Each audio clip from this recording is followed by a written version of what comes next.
Hi, welcome back my YouTube channel. ಎಲ್ಲರೂ ಹೇಗಿದ್ದೀರಾ? ಯಾರೆಲ್ಲ ಇನ್ನೂ ನನ್ನ ಚಾನಲ್ ಸಬ್ಸ್ಕ್ರೈಬ್ ಮಾಡದೆ ನೋಡ್ತಾ ಇದ್ದೀರಾ, ಪ್ಲೀಸ್ ಎಲ್ಲರೂ ಸಬ್ಸ್ಕ್ರೈಬ್ ಮಾಡ್ಕೊಳ್ಳಿ, ಶೇರ್ ಮಾಡಿ, ಕಾಮೆಂಟ್ ಮಾಡಿ. ಇವತ್ತು ಒಂದು ಒಳ್ಳೆ ರೆಸಿಪಿ ತೊಗೊಂಬಂದಿದ್ದೀನಿ. ಏನಂತ ನೋಡೋಣ ಬನ್ನಿ. ಚಿಕನ್ ಚಾಪ್ಸ್ ಮಾಡ್ತಾಯಿದ್ದೀನಿ. ಯಾವ ಥರ ಅಂತ ನಮ್ಮ ಮನೇಲಿ ನಾನು ಮಾಡೋದು ಯಾವ ಥರ ಅಂತ ನೋಡೋಣ ಬನ್ನಿ. ನೋಡಿ, ಇಲ್ಲಿ ಮೊದಲಿಗೆ ಬೇಕಾಗಿರೋ ಐಟಮ್ ಎಲ್ಲ ತೆಗೆದಿಟ್ಕೊಂಡಿದ್ದೀನಿ. ಈ ಥರ ಎಲ್ಲ ಸೈಡಿಗೆ ಪ್ಲೇಟಲ್ಲಿ ಇದನ್ನೆಲ್ಲನೂ ಒಂದೊಂದಾಗಿ ಬಾಣಲಿಗೆ ಹಾಕಿ ಹುರಿಯೋಣ. ಸ್ವಲ್ಪ ಆಯಿಲ್ ಹಾಕಿದ್ದೀನಿ. ಒಂದು 4ರಿಂದ 5 ಈರುಳ್ಳಿ ಹಾಕಿದ್ದೀನಿ. ಅದು ಸ್ವಲ್ಪ ಕಲರ್ ಚೇಂಜ್ ಆಗಬೇಕಷ್ಟೇ. ನೋಡಿ, 1 ಇಂಚಷ್ಟು ಶುಂಠಿ, 2 ಗಡ್ಡೆಯಷ್ಟು ಬೆಳ್ಳುಳ್ಳಿ. ನಾನಿಲ್ಲಿ 1 kg ಚಿಕನ್ ತೊಗೊಂಡಿರೋದ್ರಿಂದ ಇಷ್ಟು ಹಾಕ್ತಾಯಿದ್ದೀನಿ. ನಾನಿಲ್ಲಿ ಖಾರಕ್ಕೆ ಹಸಿಮೆಣ್ಸಿನ್ಕಾಯಿ ಸ್ವಲ್ಪ ಜಾಸ್ತಿನೇ ಹಾಕ್ತಾಯಿದ್ದೀನಿ, ಯಾಕಂದರೆ ಹಚ್ಚ ಖಾರದ ಪುಡಿ ಏನು ಬಳಸಲ್ಲ. ಮೆಣಸು ಮತ್ತು ಹಸಿಮೆಣ್ಸಿನ್ಕಾಯಿ ಅಷ್ಟೇ. ಖಾರಕ್ಕೆ ಎಷ್ಟು ಬೇಕೋ ಅಷ್ಟು ಹಾಕ್ಕೊಳ್ಳಿ. ಇದನ್ನೆಲ್ಲನೂ ಸ್ವಲ್ಪ ಕಲರ್ ಚೇಂಜ್ ಆಗೋವರೆಗೂ ಎಣ್ಣೆಯಲ್ಲಿ ಫ್ರೈ ಮಾಡ್ಕೋಬೇಕು. ಹಾಗೆ ಸ್ವಲ್ಪ ಕಲ್ಲು ಉಪ್ಪು, ಇದು ಮತ್ತು ಫ್ಲೇವರ್ ಚೆನ್ನಾಗಿರುತ್ತೆ, ಸ್ಮೆಲ್ಲು ಚೆನ್ನಾಗಿರುತ್ತೆ. 1-2 ಲವಂಗ ಹಾಕ್ತಾಯಿದ್ದೀನಿ, 4ರಿಂದ 5 ಹಾಕಿದ್ದೀನಿ. 1 ಟೀ ಸ್ಪೂನಷ್ಟು ಕಾಳು ಮೆಣಸು ಹಾಕಿದ್ದೀನಿ. ಇಲ್ಲಿ ಏನಕ್ಕೆ ಅಂದರೆ ಖಾರಕ್ಕೆ ಇಲ್ಲಿ ಹಸಿಮೆಣ್ಸಿನ್ಕಾಯಿ ಮತ್ತು ಕಾಳು ಮೆಣಸು ಅಷ್ಟೇ. ಇಲ್ಲಿ ನಮ್ಮ ಮನೆಯಲ್ಲಿ ಖಾರ ಸ್ವಲ್ಪ ಜಾಸ್ತಿನೇ, ಹಾಗಾಗಿ 1 ಟೀ ಸ್ಪೂನ್ ಹಾಕಿದ್ದೀನಿ. 1 ಇಂಚಷ್ಟು ಶುಂಠಿ, ಒಂದು ಅರ್ಧ ಟೀ ಸ್ಪೂನಷ್ಟು ಗಸಗಸೆ ಹಾಕ್ತಾಯಿದ್ದೀನಿ. ಇಲ್ಲೊಂದು 2 ಏಲಕ್ಕಿನೂ ಹಾಕ್ತಾಯಿದ್ದೀನಿ. ಒಂದು 2ರಿಂದ 3 ಟೀ ಸ್ಪೂನಷ್ಟು ಧನಿಯಾ ಕಾಳು. ಇಷ್ಟನ್ನು ಎಣ್ಣೆಲಿ ಚೆನ್ನಾಗಿ ಫ್ರೈ ಮಾಡಬೇಕು. ನೋಡಿ, ಇದು ತುಂಬ ಫ್ರೈ ಆಗೋದೇನು ಬೇಡ, ಏನಕ್ಕಂದರೆ ಮತ್ತೆ ಎಣ್ಣೆಯಲ್ಲಿ ಫ್ರೈ ಆಗುತ್ತಲ್ವ ಚಿಕನ್ ಜೊತೆ, ಹಾಗಾಗಿ ಲೈಟಾಗಿ ಸ್ವಲ್ಪ ಕಲರ್ ಚೇಂಜ್ ಆಗೋವರೆಗೂ ಫ್ರೈ ಮಾಡ್ಕೊಳ್ಳೋಣ. ಇದಕ್ಕೆ ಇನ್ನೂ ಕೆಲವೊಂದು ಐಟಮ್ ಹಾಕಬೇಕು. ನೋಡಿ, ಈಗ ಪುದೀನ ಸೊಪ್ಪು ಹಾಕ್ತಾಯಿದ್ದೀನಿ, ಹಾಗೆ ಕೊತ್ತಂಬರಿ ಸೊಪ್ಪನ್ನು ಹಾಕೋಣ. ನೀವು ಇಲ್ಲಿ ಬೇಕು ಅಂದರೆ ಸ್ವಲ್ಪ ಪಾಲಕ್ ಹಾಕ್ಕೋಬೋದು, ಇನ್ನೂ ಗ್ರೀನ್ ಕಲರ್ ಚೆನ್ನಾಗಿರುತ್ತೆ. ನಾನಿವತ್ತು ಪಾಲಕ್ ಹಾಕಿಲ್ಲ. 1-2 ಟೊಮೊಟೊ ಹಾಕಿದ್ದೀನಿ. ಈಗ ಇಲ್ಲಿ ಸೋಂಪು ಹಾಕ್ಕೋಬೇಕಾಯಿತು, ಮರ್ತಿದ್ದೀನಿ. ಈಗ ಸೋಂಪು ಆ್ಯಡ್ ಮಾಡ್ತೀನಿ. ನೋಡಿ, ನೀವು ಬೇಕಾದರೆ ಹಾಕ್ಕೋಬೋದು, ಬೇಕಿಲ್ಲ ಅಂದರೆ ಸ್ಕಿಪ್ ಮಾಡ್ಕೋಬೋದು.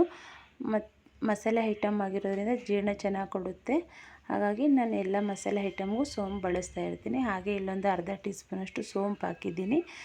ಸ್ವಲ್ಪ ಉಪ್ಪು ಹಾಕಿದ್ದೀನಿ, ಯಾಕಂದರೆ ಮಸಾಲೆಗೆ ಎಷ್ಟು ಬೇಕೋ ಅಷ್ಟು ಉಪ್ಪು ಹಾಕಿದ್ದೀನಿ. ಒಂದು ಸ್ವಲ್ಪ ಅರಿಶಿನ ಪುಡಿನೂ ಹಾಕಿದ್ದೀನಿ. ಇಷ್ಟನ್ನು ಚೆನ್ನಾಗಿ ಫ್ರೈ ಮಾಡ್ಕೊಳ್ಳೋಣ. ಹಾಫ್ ಬಾಯ್ಲ್ ಥರ ಸಾಕು.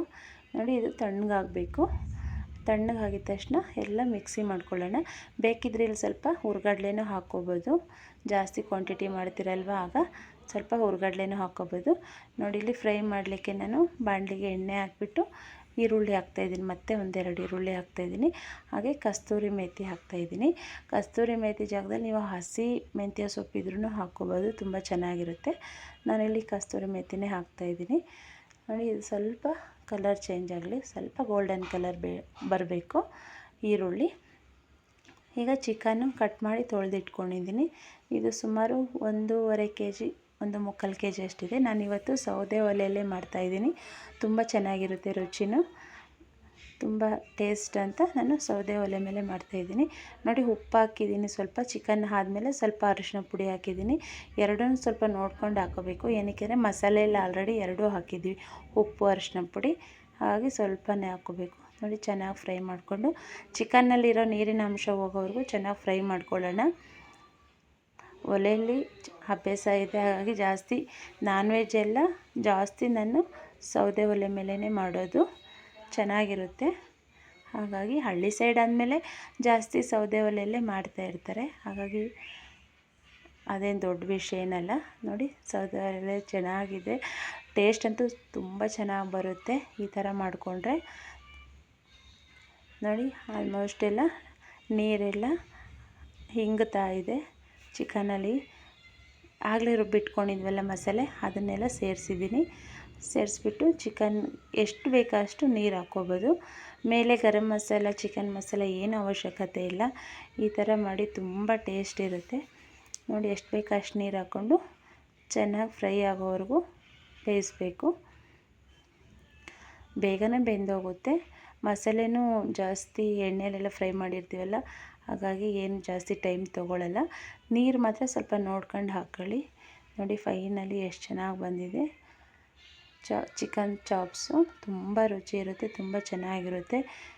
ನೀವು ಒಂದ್ಸರಿ ಇಷ್ಟ ಆದರೆ ಟ್ರೈ ಮಾಡಿ ನೋಡಿ. ಲಾಸ್ಟಿಗೆ ಅನ್ನದ ಜೊತೆ ಹಾಕ್ಕೊಂಡು ತಿಂತಾಯಿದ್ರೆ ವಾವ್ ತುಂಬ ಚೆನ್ನಾಗಿದೆ. ಇಷ್ಟ ಆದರೆ ನೀವು ಟ್ರೈ ಮಾಡಿ. ಹಾಗೆ ಒಂದು ಕಾಮೆಂಟ್ ಮಾಡಿ, ಶೇರ್ ಮಾಡಿ.